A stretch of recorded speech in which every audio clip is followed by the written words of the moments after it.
जय श्री राम फ्रेंड्स। भगवान राम जो है वो विष्णु के एक आराध्य अवतार के रूप में और मर्यादा पुरुषोत्तम के रूप में भारत में एक लोक नायक के रूप में न केवल पूजे जा रहे हैं बल्कि एक आदर्श के रूप में उनको स्वीकार किया जा रहा है। लेकिन आप देखिए कि भगवान राम की कीर्ति, भगवान राम की आराधना, भगवान राम को एक आदर्श के रूप में सामाजिक मान्यता मिलना ये केवल भारत में नहीं हो रहा है, ये भारत की भौगोलिक सीमाओं तक ही सीमित नहीं है फ्रेंड्स, बल्कि ये जो है भारत के बाहर भी, खास तौर पे आप देखिए दक्षिण पूर्वी एशिया के देशों में या कैरेबियन देशों में, यहाँ पर भी भगवान राम की पूजा जो है वर्षों से, सनातन सदियों से, सनातन काल से जो है होती आ रही है। और केवल भगवान राम की ही पूजा क्यों, भगवान विष्णु के सभी अवतारों के और शिव के यानी वैष्णव और शैव दोनों ही प्रकार के जो परंपराएं हैं हमारे यहाँ, उन दोनों की मान्यता, उन दोनों के अंतर्गत जीवन का अनुपालन और उससे संबंधित जो भारतीय हिंदू संस्कृति है उसका पालन जो है वो विदेशों में कई स्थान पर अभी भी हो रहा है, निरंतर हो रहा है और अच्छी इंटेंसिटी के साथ हो रहा है। तो आज हमारे इस वीडियो का विषय यही है कि किस प्रकार से भारतीय हिंदू संस्कृति विदेशों में विस्तारित है, किस तरह से भारतीय हिंदू संस्कृति की मान्यता और अनुपालन विदेशों में किया जा रहा है। मैं हूं आपका फ्रेंड सुनील सिंह और आप देख रहे हैं शिखर ICS चैनल। तो इससे पहले कि हम ये वीडियो शुरू करें, मैं आपसे एक निवेदन करूंगा कि ये वीडियो आपको पूरा देखना है। थोड़ा बड़ा वीडियो होगा लेकिन बहुत ही इंटरेस्टिंग है, बहुत ही काम का है और इससे संबंधित कई प्रश्न इसके पहले एग्जाम्स में आ चुके हैं, खासतौर पर MPPSC में मेंस में ये क्वेश्चन आया हुआ है, इसलिए आपके लिए बहुत महत्वपूर्ण है। दूसरी चीज़ ये है कि आप इसको अंत तक देखिए ताकि आप इसके सभी पहलुओं को समझ सकें। अगली चीज़ ये है कि अगर आपको ये वीडियो अच्छा लगता है तो आप अपने अन्य साथियों को, परिजनों को भी इस वीडियो को शेयर कीजिए और अगर आपने अभी तक ये वीडियो सब्सक्राइब नहीं किया है तो इसको सब्सक्राइब भी कर लीजिए। तो वीडियो की शुरुआत से पहले हम ये समझें कि हम क्या क्या विषय इसमें सम्मिलित करेंगे। देखिए, हम सबसे पहले तो ये सम्मिलित करेंगे कि आखिर विदेशों में भारतीय संस्कृति किस प्रकार से पहुंची है, वो कारण क्या है, वो कारक क्या है, what are the factors which were responsible for spreading Indian Hindu culture beyond our geographical limits, वहाँ तक कैसे पहुँची है ये देखेंगे। दूसरा ये देखेंगे कि वो कौन कौन से क्षेत्र हैं संस्कृति के, धर्म के, जिनके बड़े स्पष्ट लक्षण और प्रमाण जो है विदेशी संस्कृतियों में हमको दिखाई दे रहे हैं आज भी और ऐतिहासिक रूप से भी। इसके अलावा फिर हम उन देशों की चर्चा करेंगे और वहाँ जो विस्तृत भारतीय संस्कृति है उनके पर्टिकुलर कौन कौन से वहाँ पर प्रमाण हैं, इन सब का भी अध्ययन करेंगे। सबसे पहले लेते हैं कारण कि क्या कारण है कि भारतीय संस्कृति इस तरह से विस्तृत हुई। स्वाभाविक सी बात है कि इस संस्कृति का उद्भव तो भारत में ही हुआ है। भगवान राम की पूजा, विष्णु के 10 अवतारों की पूजा, शैव धर्म के अंतर्गत नदियों को देवियाँ मानने की जो परंपरा है, बहुदेववाद की परंपरा है, वेदों का पठन पाठन है, रामायण का, महाभारत का, रामचरितमानस का पठन पाठन जो है निश्चित रूप से भारत से शुरू हुआ है, लेकिन ये धीरे धीरे करके दूसरे देशों में गया है। और इसके लिए सबसे ज़्यादा रिस्पॉन्सिबल है, सबसे ज़्यादा जिनको श्रेय दिया जा सकता है बल्कि वो है हमारे धर्म प्रचारक।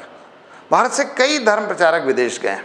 अब उसमें आप देखिए कश्यप मातंग का नाम जो है बहुत ज़्यादा लिया जाता है, जिन्होंने चीन और जो दक्षिण पूर्वी एशिया के देश है वहाँ पर भारतीय संस्कृति का प्रचार प्रसार किया।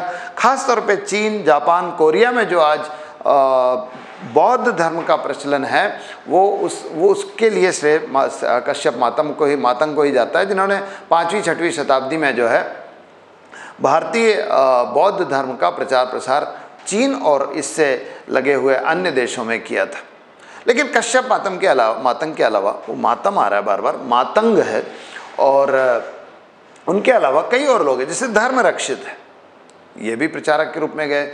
या सम्राट हर्ष, जो कन्नौज के राजा थे सम्राट हर्ष, वो जो है उनके समय कई धर्म प्रचारक विदेश भेजे गए, तिब्बत भेजे गए, चीन भेजे गए। उनमें कमलशील भी है, कुमार जीव भी है, शांति रक्षित भी है, ऐसे कई प्रचारक विदेशों में भेजे गए। इसके अलावा इसके पहले भी देखिए आप, सम्राट अशोक ने जो है अपने कई धर्म प्रचारक यूरोपीय देशों में भेजे, एशियाई देशों में भेजे। खासतौर पर श्रीलंका में उन्होंने अपने बेटे महेंद्र और बेटी संघमित्रा को भेजा था, जिन्होंने जो है श्रीलंका में भारतीय धर्म, भारतीय संस्कृति का प्रचार प्रसार किया था। तो एक बड़ा कारण यह है। लेकिन कुछ बड़े ऐसे अभियान भी है जो राजाओं द्वारा चलाए गए। उनमें सबसे पहला नाम जो है वो आता है मयूर शर्मन का। मयूर शर्मन जो है कर्नाटक में एक कदम्ब वंश हुआ है, उसके राजा थे। बनवासी उनकी राजधानी थी और वो इसलिए जाने जाते हैं कि उन्होंने ब्राह्मण संस्कृति को ब्राह्मण संस्कृति मतलब ब्राह्मण जाति से संबंधित नहीं है, भारतीय हिंदू संस्कृति को बहुत ज़्यादा प्रोत्साहन दिया। वो एकमात्र ऐसे राजा है भारतीय इतिहास के जिन्होंने 18 बार अश्वमेध यज्ञ कराए, 18 टाइम्स। कई और राजा जिन्होंने अश्वमेध यज्ञ कराया, पर इतनी बार किसी ने नहीं कराया। तो वो मयूर शर्मन जो है, उन्होंने दक्षिण पूर्व एशिया के जो देश है, उस समय कंबोडिया था जो कंबोज कहलाता था, थाईलैंड है जो आजकल सियाम कहलाता था उस समय, या वियतनाम है जो उस समय चंपा कहलाता था, या इंडोनेशिया जो खासतौर पे जावा और सुमात्रा वाला क्षेत्र है जो पहले स्वर्ण भूमि कहलाता था। इन देशों में जो है भारतीय संस्कृति का, भारतीय हिंदू संस्कृति का प्रचार प्रसार किया, उनको श्रेय दिया जाता है। इसके अलावा आप देखिए कुछ अभियान, कुछ साम्राज्य विस्तार के अभियान भी है। दक्षिण भारत में एक बड़ा प्रसिद्ध वंश हुआ है चोल वंश, चोलाज कहते हैं इंग्लिश में। चोल वंश है जिसमें कई प्रतापी राजा हुए हैं, खासतौर पे राजराज प्रथम या राजेंद्र प्रथम जैसे राजा।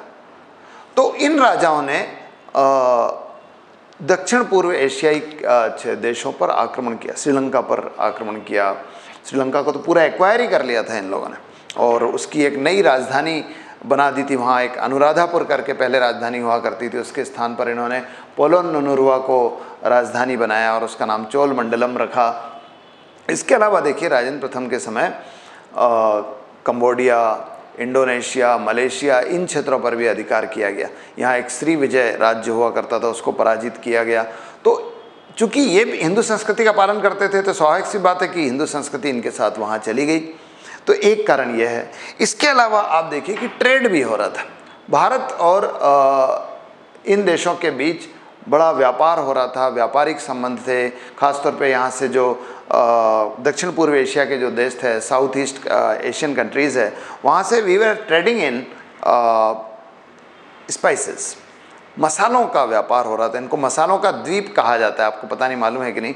इंडोनेशिया जो है एक बहुत बड़ा द्वीपों वाला देश है, यहाँ खूब सारे आइलैंड्स है। इट्स ए बिग आर्किपिलिगो, यहाँ जो है 3000 से ज़्यादा आइलैंड्स है ऐसा कहा जाता है, और यहाँ पर मसाले बहुत मिलते हैं, इसलिए इसको मसालों का द्वीप कहते हैं। It is called to be spice island. तो यहाँ जो है, यहाँ से व्यापार बड़ा होता था, और व्यापार के कारण, चूँकि व्यापार करने वाले जिस धर्म का पालन करेंगे तो उस धर्म की, उस संस्कृति का प्रचलन तो यहाँ शुरू हो ही जाएगा। तो ये वो कारण है जिसके कारण, ये वो कारक है जो रिस्पॉन्सिबल है इन देशों में भारतीय संस्कृति के प्रचार प्रसार का। एक और कारण मैं आपको बताता हूँ जो मॉडर्न पीरियड में हुआ है, कि अंग्रेज़ों के समय जब अंग्रेज भारत आए, तो अंग्रेज़ों का जहाँ जहाँ विश्व में अलग अलग देशों पर अधिकार था, वहाँ के संसाधनों का विदोहन करने के लिए, खासतौर पे कहीं माइनिंग है, खान है, तो उनका विदोहन करने के लिए, या और किसी प्रकार से खेती कराने के लिए, ये भारत से कई लोगों को ले जाते थे। और ऐसे भारत से गए हुए कई लोग जो है आपको कैरेबियन कंट्रीज़ में दिखाई देंगे। कैरेबियन जानते हैं आप? उत्तरी अमेरिका और दक्षिणी अमेरिका के बीच एक समुद्र है कैरेबियन सी कहते हैं उसको। उसमें खूब सारे छोटे छोटे आइलैंड्स जो है वो जो छोटे छोटे देश हैं, ख़ासतौर पे गुयाना है, एंटीगुआ है, ट्रिनिडाड है, टोबेगो है, सेंट किट्स है, बल्कि मैं सेंटियागो बोल रहा था, विच इज़ कैपिटल ऑफ चाइल, गलती है वो। तो सेंट किट्स ऐसे देश हैं, और यहाँ पर बड़ी संख्या में भारतीय ले जाए गए मजदूरों के रूप में, जिनको एग्रीमेंटेड लेबर्स कहते थे, या हमारी भोजपुरी भाषा में उनको गिरमिटिया कहा गया। कितना मज़ेदार है। They were actually agreemented labours, they are taken away, they are carried away from India to Caribbean countries so that they can work as slaves or they can work as workers in the minings in other sectors। तो वो एग्रीमेंटेड labour को भोजपुरी में कहा गया गिरमिटिया। तो गिरमिटिया labours जो है वो ग्रह, उनमें से कुछ भारत आए, अधिकांश वहीं बस गए। तो वो आज भी भारतीय संस्कृति का पालन कर रहे हैं, भारतीय देवता देवी देवताओं को मान रहे हैं, वहाँ उनके मंदिर है, वहाँ वो तीज त्यौहार वैसे मना रहे हैं। तो ये सभी जो है वो कारक है जिसके कारण कैरेबियन देशों में जो है भारतीय संस्कृति का प्रचार प्रसार हो गया। तो ऐसे ये दीज आर द फैक्टर्स। अब हम बात करेंगे कि कौन कौन से क्षेत्र है जहाँ भारतीय संस्कृति दिखाई। देखो, संस्कृति एक बहुत बड़ा क्षेत्र है जिसमें धर्म भी है, जीवन शैली भी है, सब कुछ। तो यहाँ पर कौन कौन से क्षेत्र है जहाँ पर भारतीय धर्म और भारतीय हिंदू धर्म संस्कृति दिखाई देती है। तो आपको सबसे पहले तो यहाँ पूजा पाठ की पद्धति दिखाई देगी, मंदिर दिखाई देंगे। बहुत सारे मंदिर ऐसे हैं इन देशों में जो भारतीय देवी देवताओं के मंदिर हैं, भारतीय पद्धति से पूजा पाठ हो रहा है। तीसरा ये कि यहाँ पर जो है मंदिरों के साथ साथ यहाँ पर जो भाषा है वो संस्कृत भाषा से बहुत प्रेरित है, भाषा प्रेरित है, शहरों के नाम प्रेरित है, लोगों के नाम प्रेरित है। अभी मैं आपको बताऊंगा, थाईलैंड में जो है राजाओं के नाम, राजा अपने साथ नाम जो है राम का नाम लगाते हैं। तो ये नाम दिखाई देंगे। इसके अलावा वहाँ जो दिन के नाम है या महीनों के नाम है, ये भी वहाँ जो है भारतीय परंपरा पर दिखाई देते हैं। फिर भारतीय जो शास्त्र है, वैदिक काल के ऋग्वेद, यजुर्वेद, सामवेद, अथर्ववेद, इसके अलावा उपनिषदों का पाठ, भागवत गीता, रामायण, महाभारत, रामचरितमानस, इन सब का प्रचलन है। तीज त्योहारों का प्रचलन है। वहाँ की जो कला है उसमें भारतीय हिंदू संस्कृति आपको दिखाई देती है। तो अलग अलग क्षेत्र में भारतीय संस्कृति इन देशों में दिखाई देती है। तो हम जरा बात कर लें कि किन देशों में प्रबलता से ये दिखाई दे रहा है। तो मैंने बताया कि सबसे ज़्यादा तो साउथ ईस्ट एशियन कंट्रीज़ में होगा। ख़ासतौर पे आप भारत के साइड से ही ले लीजिए, म्यांमार से, बर्मा, और उसके बाद मलेशिया, लाओस, कंबोडिया, थाईलैंड और इंडोनेशिया के जो जावा सुमात्रा क्षेत्र है, यहाँ तक भारतीय संस्कृति जो है दिखाई देती है मुख्य रूप से। फिर मैं कैरेबियन देशों की भी बात करूँगा। आप देखिए, कंबोडिया का उदाहरण लीजिए। कंबोडिया जो है, पुराने समय में कंबोडिया को कंबोज कहा जाता था और या कंपूचिया भी कहा जाता था। और यहाँ जो है भारतीय संस्कृति बहुत ज़्यादा प्रचलित है। आप देखिए कि यहाँ शहरों के नाम भी भारतीय नाम पर है। कई जगह पर आपको जो है श्री राम नगर मिलेगा, आपको अवंती नगर मिलेगा, आपको जो है यशोधरापुर मिलेगा। अभी यशोधरापुर की भी हम चर्चा करेंगे। तो यहाँ पर एक बड़ा प्रसिद्ध मंदिर है विष्णु का, अंकोर धाम में। अंकोर धाम कहते हैं इस मंदिर को, अंकोर वाट मंदिर भी कहते हैं। और ये बहुत पुराना है, ये लगभग जब हमारे यहाँ गुप्त काल चल रहा था, यानी 4th-5th सेंचुरी एडी में, 4वीं-5वीं शताब्दी में यहाँ एक मंदिर बनाया गया भगवान विष्णु का। इसको अंकोर वाट का मंदिर कहते हैं, बड़ा प्रसिद्ध है। आप सर्च भी करेंगे नेट पे तो आपको मिलेगा। और अंकोर वाट का मंदिर जो है ये विष्णु का पूरी दुनिया में विशालतम मंदिर है। It is the largest temple of Lord Vishnu in the world. आप आश्चर्य करेंगे कि ये 2.5 वर्ग मील में फैला हुआ है। इसका जो मंदिर का प्रदक्षिणा पथ है वो 1 मील का है। इससे आप समझ सकते हैं। और विष्णु की यहाँ विशाल मूर्ति है। और मूर्ति के अलावा आप देखिए कि यहाँ विष्णु के जो 10 अवतार हैं, भगवान विष्णु के 10 अवतारों की परिकल्पना की जाती है, जिनको हम दशावतार कहते हैं, जिसमें मत्स्य अवतार है, जिसमें कच्छप अवतार है, जिसमें आपके वराह अवतार है, जिसमें नरसिंह अवतार है, वामन अवतार है, राम है, बलराम है, परशुराम है, बुद्ध है और कल्कि है। ये सारे 10 अवतारों के आपको यहाँ पर मूर्तियाँ और अलग अलग मंदिर के अंदर दिखाई देंगे। और ये एकमात्र ऐसा मंदिर है, प्रसिद्ध मंदिर है, जहाँ विष्णु के 10वें अवतार जो अभी हुए नहीं हैं, जो भावी अवतार है, जो होने वाले हैं, कल्कि, तो कल्कि महाराज की मूर्ति भी यहाँ पर है। और इसके अलावा आप देखिए कि इस मंदिर के चारों तरफ आपको रामायण के और महाभारत के दृश्यों को मूर्ति के रूप में उत्कीर्ण किया गया है। These are carved on the walls of the statue, walls of the temple। तो अलग अलग प्रसंग आपको यहाँ पर दिखाई देंगे। इसके अलावा मैंने बताया कि जैसे यशोधरापुर है, तो यशोधरापुर जो है यहाँ पर भी जो है आपको एक बफुआन टेम्पल मिलेगा। बफुआन टेम्पल, जिसमें शिव के, भगवान विष्णु के और ब्रह्मा के, भगवान शिव और भगवान विष्णु की मूर्तियां हैं। यहाँ पर राम की भी मूर्तियाँ, सीता राम लक्ष्मण की भी मूर्तियाँ हैं, तो ये भी यहाँ पर दिखाई देता है। इसके अलावा कंबोडिया की एक बड़ी ख़ास चीज़ ये है कि कंबोडिया में जो मंथ का कैलकुलेशन है, हमारे यहाँ आप जानते होंगे कि प्राचीन समय में और आज भी जब हम विक्रम संवत की बात करते हैं, शक संवत की बात करते हैं, तो हमारे मंथ जनवरी फरवरी मार्च अप्रैल नहीं है, बल्कि हमारे मंथ्स है चैत्र, बैशाख, जेठ, आषाढ़, सावन, भादो, क्वार, कार्तिक, अघन, पोष। तो बिल्कुल यही के यही मंथ, थोड़ा सा कंबोडियन भाषा के कारण कुछ अपभ्रंश हुआ है, अदरवाइज यही मंथ जो है आज भी प्रचलित है कंबोडिया में। लोगों के नाम भी इस तरह के हैं, नगरों के नाम भी इस तरह के हैं। तो ये सब कंबोडिया में जो है हो रहा है। इसके अलावा आप देखिए इंडोनेशिया जहाँ जावा, बाली, सुमात्रा नाम के आइलैंड्स है, अलग अलग क्षेत्र है, इसी को पुराने समय में सुवर्ण भूमि कहा जाता था।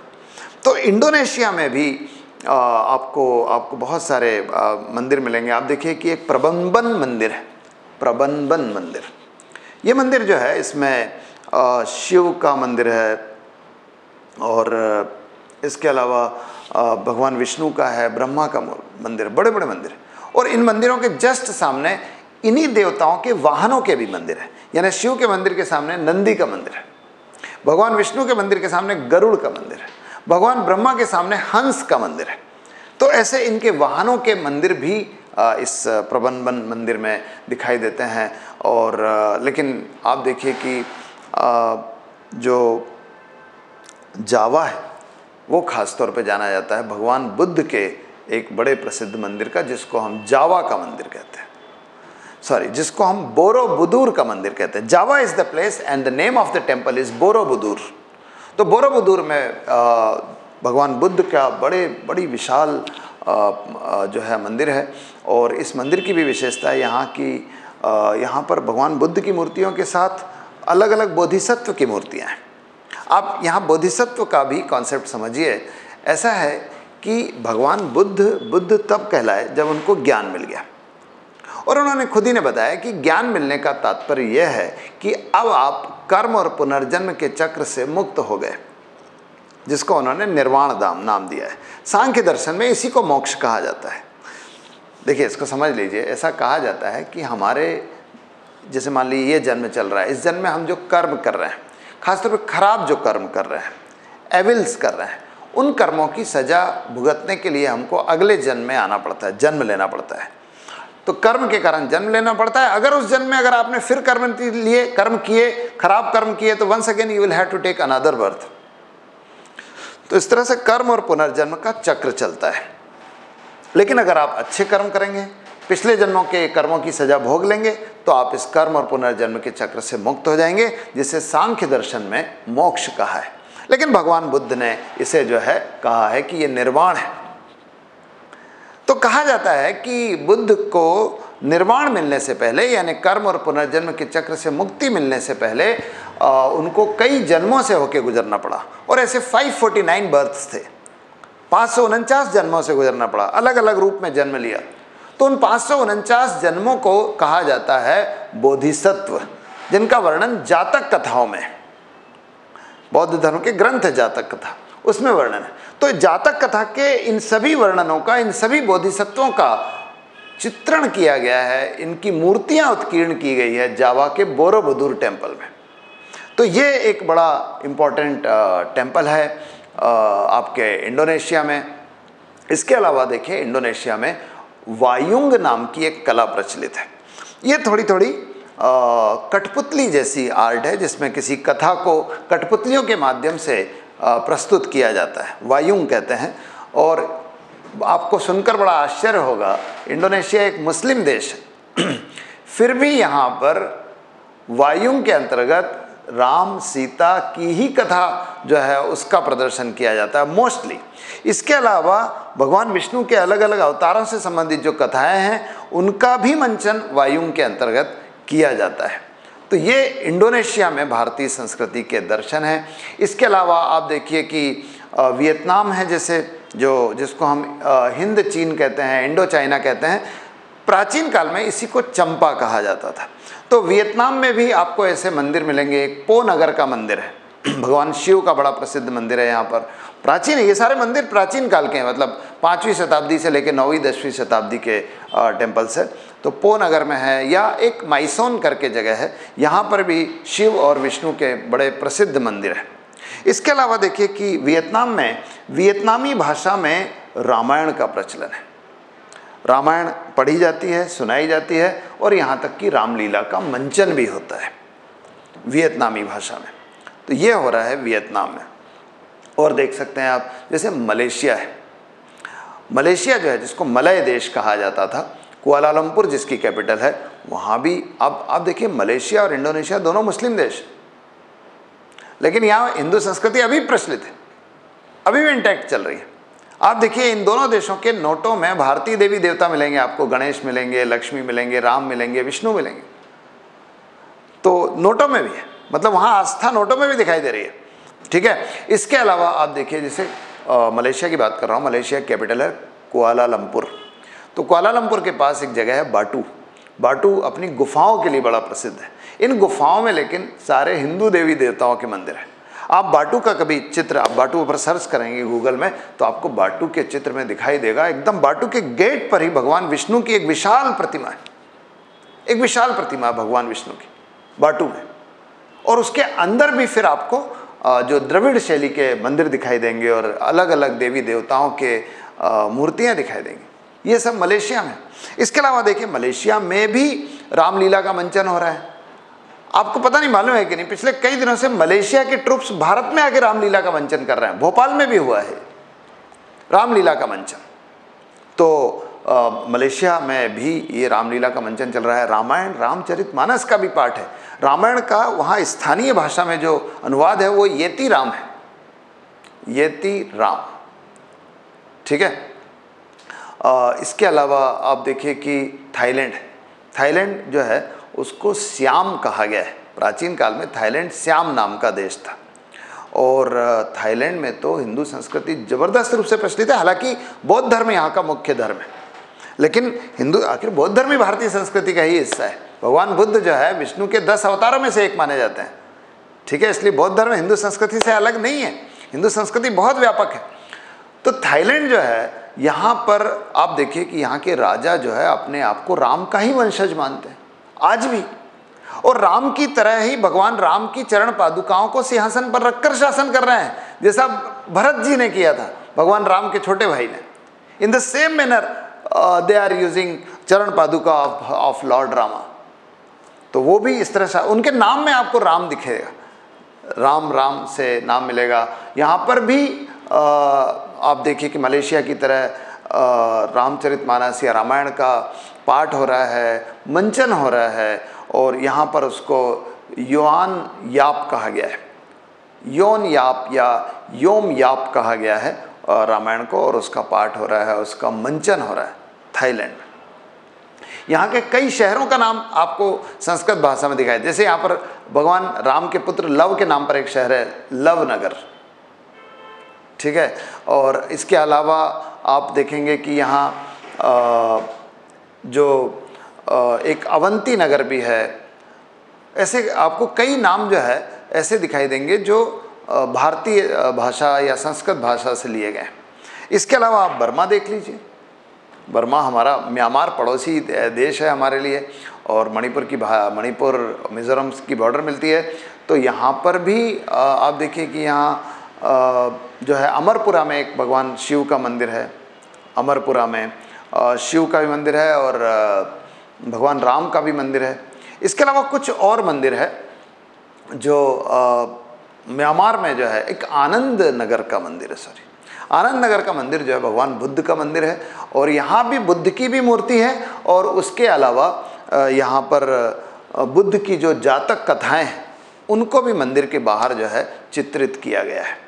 तो ये जो साउथ ईस्ट एशिया के देश है, दक्षिण पूर्वी एशिया के देश है, यहाँ भारतीय संस्कृति बड़ी प्रबलता के साथ दिखाई दे रही है। लेकिन दूसरे देश भी है। आप देखिए कि अफ्रीका के कई देशों में, खासतौर पर कीनिया में बड़ी संख्या में भारतीय प्रवासी रहते हैं, और वहाँ पर भी आपको ऐसे टेम्पल्स दिखाई देंगे, ऐसी जो है भारतीय संस्कृति के दूसरे स्वरूप दिखाई देंगे। 30 त्यौहार मनाते हैं वहाँ पर। मैं जो कैरेबियन देशों की बात कर रहा था, ट्रिनिडाड, टोबैगो और गुयाना, एंटीगुआ, सेंट किट्स, यहाँ पर भी बड़ी संख्या में भारतीय लोग आज भी रहते हैं, प्रवासी भारतीय रहते हैं, और वो सब भारतीय 30 त्योहारों को मना रहे हैं। वहाँ पर एक बड़े कुछ क्षेत्र है जहाँ पर भोजपुरी भाषा बोली जाती है, because most of the migrant from India to Caribbean countries were from Bihar. तो वहाँ भोजपुरी गीत बोल रहे हैं, भोजपुरी लोकगीत अभी भी प्रचलित है। वहाँ छठ का त्यौहार मनाया जा रहा है, दिवाली का त्यौहार मनाया जा रहा है, फगुआ बोलते हैं जिसको, इन सब त्योहारों का वहाँ पर प्रचलन अभी भी चल रहा है। ठीक है, तो मैं ये बताने की कोशिश कर रहा था इस प्रकार से कि भारतीय संस्कृति केवल भारत की भौगोलिक सीमाओं तक ही सीमित नहीं है, बल्कि इसका विस्तार बाहर है। जब बाहर प्रचलित है मित्र, तो फिर इसका सम्मान, इसका अनुपालन भारत में तो बहुत प्रतिष्ठा के साथ होना चाहिए, वैभव के साथ होना चाहिए। तो ये था हमारा आज का वीडियो, जो केंद्रित था विदेशों में भारतीय संस्कृति के प्रसार पर। उम्मीद करते हैं आपको अच्छा लगा होगा। अगर अच्छा लगा है तो मैंने कहा है कि इसको लाइक कीजिए, अपने फ्रेंड्स के साथ शेयर कीजिए, और अगर आपने अभी तक ये चैनल सब्सक्राइब नहीं किया है तो इसे सब्सक्राइब ज़रूर कीजिए friends. Thank you very much. Have a good day.